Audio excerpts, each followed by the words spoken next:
Number 1.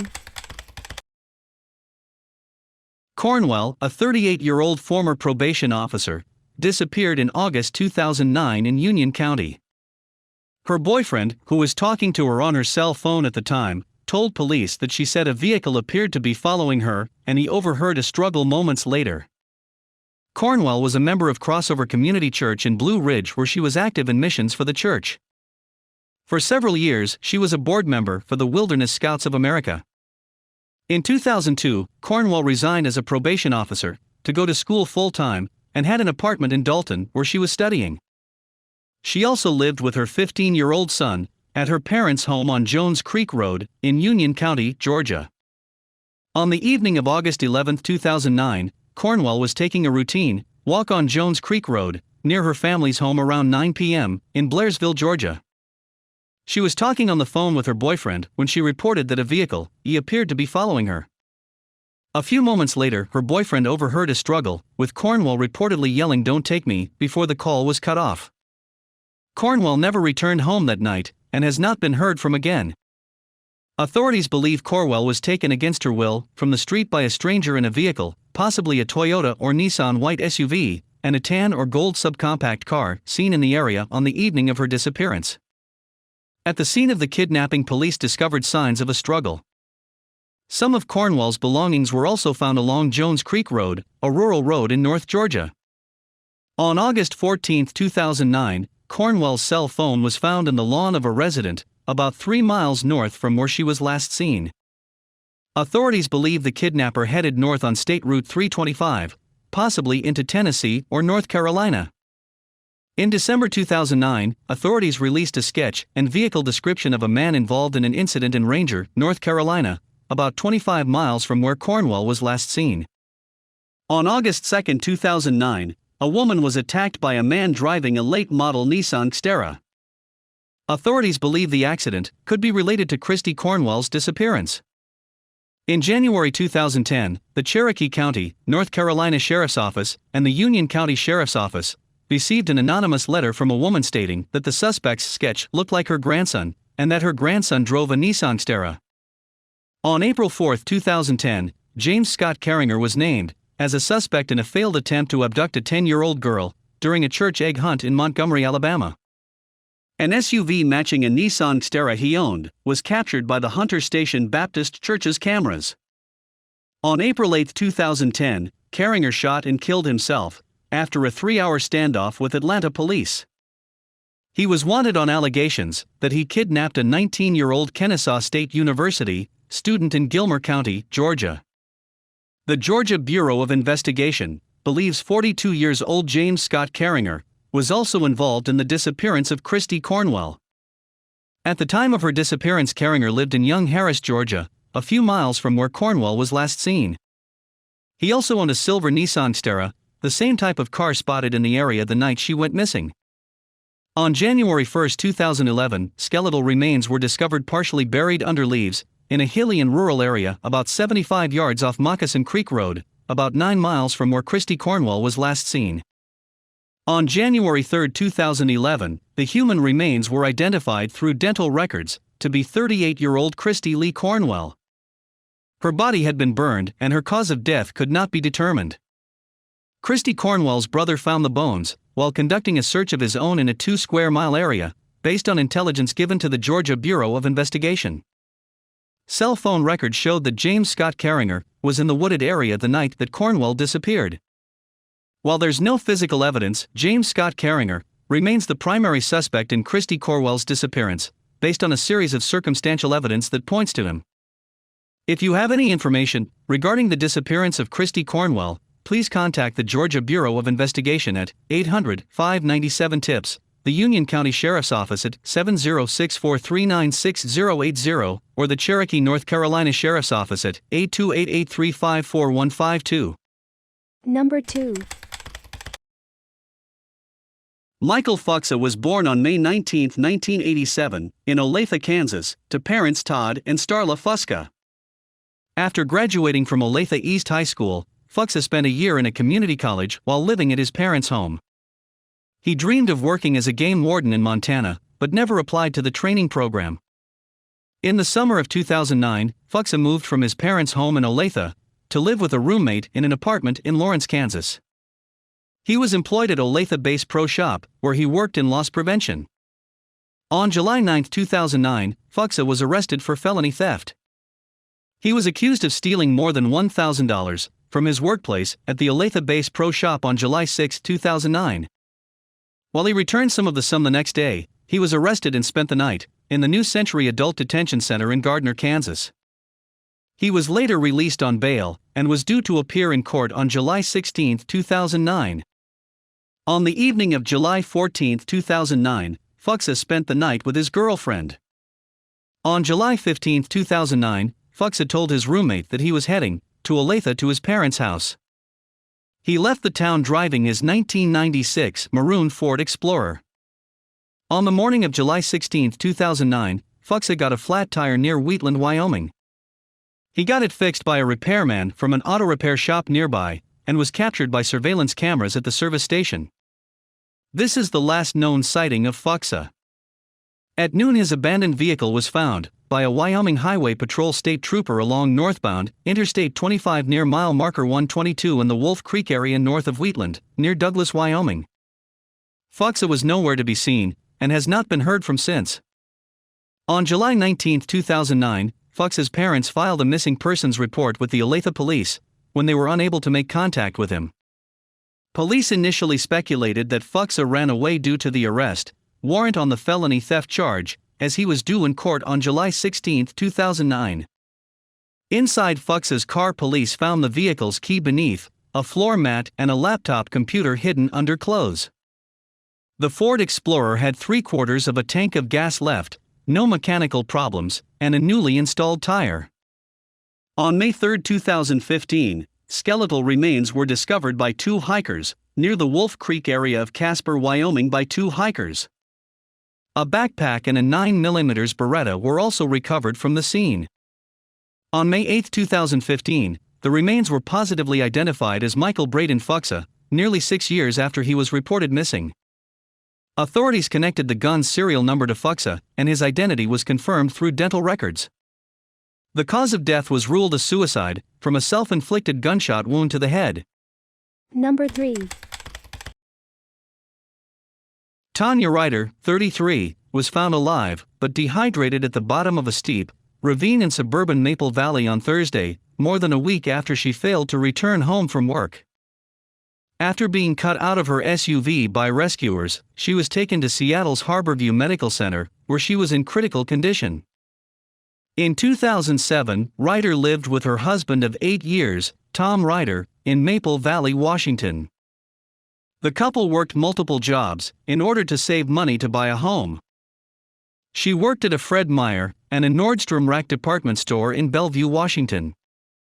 On the early morning of September 20, 2007, Rider finished her night shift at a Fred Meyer department store in Bellevue, Washington. Rider was planning to return home to get a few hours of sleep before the start of her second job at Nordstrom Rack. Surveillance cameras from the supermarket captured her getting into her vehicle, a blue Honda Element, and driving out of the parking lot and onto the motorway. Rider never returned home that day and has not been heard from again. Because of their busy work schedules, her husband did not realize Tanya had disappeared up until her coworker contacted him about her absence from work. On September 22, 2007, her husband filed a missing persons report to the Bellevue Police, but was referred to the King County Sheriff's Office instead. Authorities did not initially classify Tanya Rider as a missing person because she was an adult who wasn't at risk or a minor. When her husband asked police to trace her cell phone signals, he was denied for the same reason. Rider's bank accounts initially showed activity following her disappearance, but it was later proved to be gas bought from her husband's credit cards around the area when he was trying to find her. Authorities eventually began to treat her disappearance as a missing person, and soon traced her cell phone signal to a tower on Highway 169 in Renton, Washington, less than 5 miles from where she disappeared. On September 28, 2007, Tanya Rider was found alive, 20 feet down a roadside ravine near 196th Avenue Southeast, and Southeast Jones Road off State Route 169, strapped into the front seat of her car. Once her husband was able to convince authorities that she had not run away, it took them only 20 minutes to find her. Rider had been trapped inside her vehicle, that ran off the road near Renton, a suburb of Seattle, for 8 days without food or water. Her condition was critical but stable. She was cut out of the car by emergency personnel and placed into a medical coma so her injuries could be accessed. Tanya suffered dehydration through failing kidneys and a buildup of toxins caused by muscle damage. Her body also presented a broken collarbone and ribs, a dislocated shoulder, and a severely hurt left leg. Tanya says her memory goes blank after she pulled out of the supermarket, and that she's unsure why she veered off the road, just 5 minutes from home. Due to her hectic work schedule, it's speculated that she fell asleep at the wheel. During the time she was trapped in her car, she remembers seeing her husband's name on her cell phone numerous times as he tried to contact her, but she could not reach to answer his calls. Following her accident, Rider wrote a book titled Missing Without a Trace: 8 Days of Horror with Tracy C. Ertl and forensic psychiatrist Dr. Carol Lieberman. Number 4. 18-year-old Samantha Bonnell was last seen in Montclair, California, on September 24, 2005. During a night out with friends, she ran off following a fight with her boyfriend. Samantha Bonnell was born on March 19, 1987, in St. Helens, Oregon, to parents Mary Weir and Robert Green. She has a younger brother and an older sister. In 2001, her family moved to Palmer, Alaska, where she lived with her mother and stepfather. On March 17, 2005, Samantha left her family's home, just 3 days before her 18th birthday, to travel to California to be with her boyfriend, Chris Verlander. Described as free-spirited, Samantha dreamed of traveling the country. She took on a job as a door-to-door magazine salesman for a company selling subscriptions. On September 24, 2005, Samantha went for a night out with friends in Montclair, California. While at a movie theater, she got into a fight with her boyfriend and ran off. Samantha never returned that night and has not been heard from since. Following the incident, her boyfriend called Samantha's mother to inform her that Samantha ran off. She subsequently tried to file a missing persons report to the police, but was repeatedly told that it wasn't illegal for an adult to go missing. 5 months after Samantha disappeared, in February 2006, a blue suitcase and a black backpack belonging to Samantha Bonnell was discovered in the carport of a resident living on 1106 River Road in Hanahan, South Carolina. The luggage tags from Greyhound Lines bore her name and the phone numbers for her mother in Alaska and her grandmother in Washington. Inside the bags, police found clothes and a picture of a couple with T and Nate handwritten on the back. How her luggage got there remains a mystery. An officer called Samantha's mother about the discovery, and she was finally able to file a missing persons report. In early 2006, her mother began searching Jane Does on the internet, hoping to find her daughter. During March 2006, Samantha's mother went through sketches of unidentified found remains on the missing persons website Doe Network. She came across a picture of a woman who bore a resemblance to her daughter. The woman, identified as Jane Doe #17-05, with straight hair, was found in San Bernardino County, California. While Samantha had curly red hair and trademark freckles on her face, the clothing description matched exactly what she liked wearing. In April 2007, the woman was eventually identified as Samantha Bonnell with the help of the San Bernardino County Coroner's Office and Doe Network. On the evening of September 24, 2005, Samantha was struck by at least 2 vehicles while attempting to cross a busy stretch of Interstate 10 in Montclair, California. The spot was close to the theater where she was last seen. She was not carrying identification or any personal belongings except for the clothing on her back. Samantha had remained unidentified as Jane Doe #17-05 for 19 months and was buried by authorities in a county cemetery on April 5, 2006, 2 weeks before she was positively identified. Her mother later had her remains moved to Oregon. The San Bernardino County Sheriff's Department ruled out foul play in her death. They believe Samantha wound up in the middle of the interstate by accident and was fatally injured. Number 5. 24-year-old Denise Bolser was last seen in Raymond, New Hampshire on January 17, 1985. When her husband came home, he found a note that read, "We've got your wife," and no trace of Denise. She shared the home with her estranged husband, and when he came home he found a note that read, "We've got your wife," along with some footprints in the snow. Denise was nowhere to be found. Earlier in the day she had dropped him off in Manchester and driven back home in his truck, as hers was in the shop for repairs. Several days after Denise went missing, police found her husband's pickup truck, abandoned at Logan Airport, with her social security card, birth certificate, and credit cards laid out on the front seat.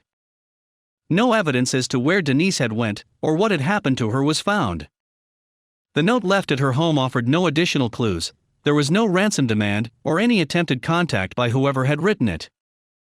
Authorities pursued the theory that she may have been kidnapped and possibly murdered, but could find no real evidence aside from the anonymous note. They later came to believe that perhaps she had left on her own accord, but her family, with whom she was very close with, believed foul play was involved. After she disappeared, her husband filed for divorce. He was never pursued as a person of interest in her disappearance. A couple of months after Denise disappeared, the courier service where she had worked as a bookkeeper accused her of embezzling between $12,000 to $100,000. In 1986 she was charged with the crimes in absentia, giving police a reason to believe she may have ran off on her own accord. The embezzlement charges against Denise were eventually dropped in 1993, and over the years her family continued to hope that she would contact them. Although investigators continued to pursue the case, no credible leads could be found. In 2002, a private investigator named Shirley Casey gave authorities a credible lead about a Denise, who was living in Florida, that shared the same date of birth as Denise Bolser. Authorities tracked down the lead and on May 13, 2002, discovered Denise Bolser living in Panama City, Florida, under the name Denise James. She had started a new family who were unaware of her past. When questioned, Denise admitted that she had decided to run when her ex-boss had threatened her life. She said during the 17 years she was missing she had also lived in the Bahamas, California, South Carolina, and Hawaii. Following her discovery, Denise had an emotional reunion with her family.